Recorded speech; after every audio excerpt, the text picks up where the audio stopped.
It is February 19th, 2026, and welcome to today's deep dive into the source material.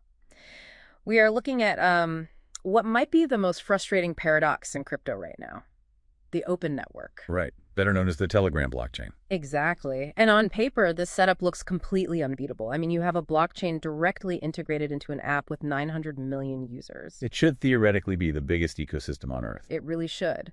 But if you pull up the charts today, TON is trading at around $1.40. That is an 83% collapse from its all-time high of $8.25 back in 2024. It is the literal definition of a disconnect. You have the world's best distribution channel right there, but the value is completely evaporated. So the mission for this deep dive is to figure out why. We need to unpack how the whole tap-to-earn gaming hype kind of hollowed out the ecosystem, and then look at this high-stakes 2026 pivot to AI and enterprise payments. To really understand that crash, you have to look at the gap between the technology and the actual usage. Because technologically, TON is a beast. Yeah, they use dynamic sharding, which is their answer to scaling. The network automatically splits and merges blockchains based on the traffic load. Right. So theoretically, it can handle infinite users without the fees spiking. The highway basically just adds lanes automatically. But here is the brutal reality check for you. Capacity does not equal demand. Despite the wallet being right there in the Telegram settings, we're seeing only about 1.3 million active users. Out of 900 million, that's a conversion rate of 0.13%. It's a rounding error. It's stark. The tech works, but nobody is actually sticking around. And I know this traces back to the 2024 hype cycle, the hamster combat and Notcoin era. The tap-to-earn phenomenon. Yeah. That was the real catalyst for the crash because it looked like massive growth, but it's actually just mercenary liquidity. Meaning these weren't real users, they were extractors. Precisely. Millions of people showed up to click buttons, claim a free airdrop, dump the tokens for cash, and then bail. They were locusts. Once the free money stopped, the whole thing collapsed. The total value locked in their DeFi protocols is down over 70% to just around $63 million today. The gamers basically looted the casino and left. Which brings us to their new strategy for 2026.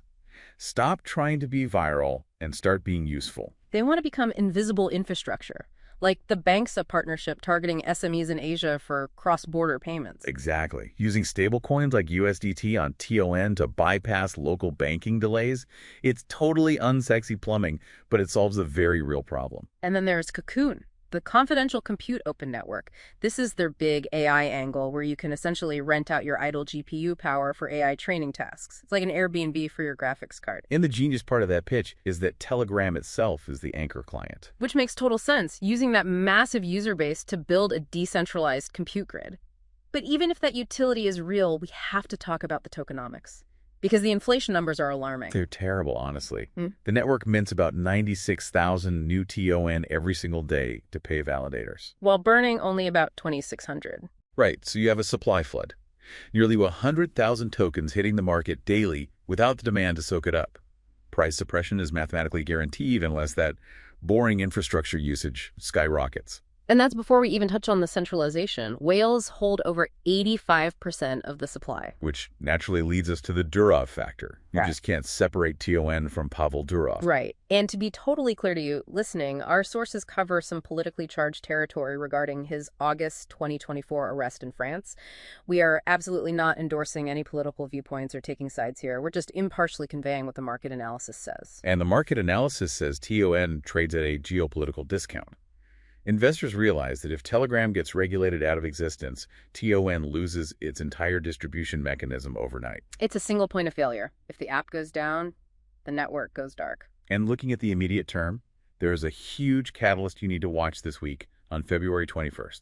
A $53.27 million token unlock. Hitting the market all at once. With volumes this low, that is massive selling pressure. So pulling this all together, TON is trying to grow up. It's pivoting from a gamer's casino to invisible payment and AI infrastructure. It's definitely a smarter strategy, but the execution risk is massive. They're fighting horrible tokenomics and those heavy regulatory shadows. Which leaves you with one final provocative thought to mull over on your own.